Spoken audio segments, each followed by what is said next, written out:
From the newsroom at news.com.au.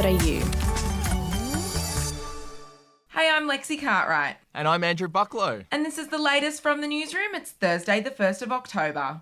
We'll start with Julian Assange's extradition hearing, and it's been claimed that security guards discussed kidnapping or even poisoning the WikiLeaks founder in an attempt to get him out of the Ecuadorian embassy in London.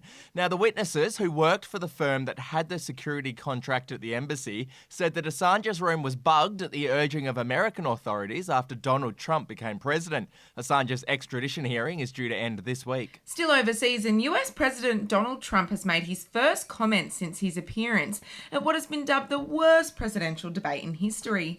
Yeah, it was a very hectic debate full of name-calling and over-talking. Have a listen. Why would you answer that question? The question is, radical left. Will you shut up, man? Listen, who is on your list, Joe? Trump wrote on Twitter acknowledging that moderator Chris Wallace had a tough night before launching a series of attacks at Joe Biden, whom he calls Sleepy Joe. In one tweet, he declared if Biden is elected, he will destroy the United States.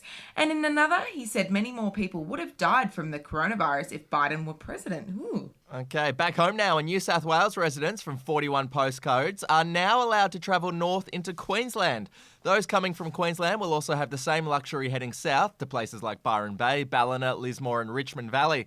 Residents from these postcodes will be allowed to travel for recreational purposes and won't be required to quarantine as long as they fill out a border pass and haven't been to a coronavirus hotspot in 14 days. To entertainment now, and Seinfeld star Jason Alexander has revealed he copped it from fans after starring in Pretty Woman.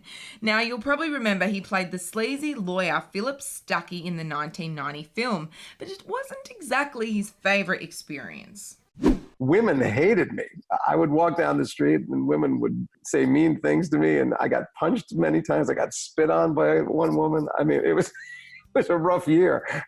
To sport now, and Serena Williams has pulled out of the French Open. The American has an injured Achilles and will take 4 to 6 weeks off to recover. And from the sounds of it, she's kind of looking forward to the break. I can never do too much sitting because I've been working for over 20-something years. The only Aussie left in the Grand Slam is Mark Polmans after Astra Sharma and Daria Gavrilova were both knocked out. Still on the French Open, and some players got a massive fright when a deafening boom was heard all around Paris in the middle of some of their matches. Have a listen.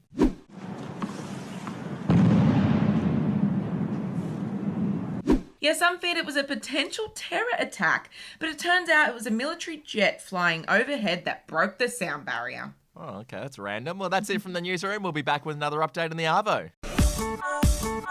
Your update from news.com.au.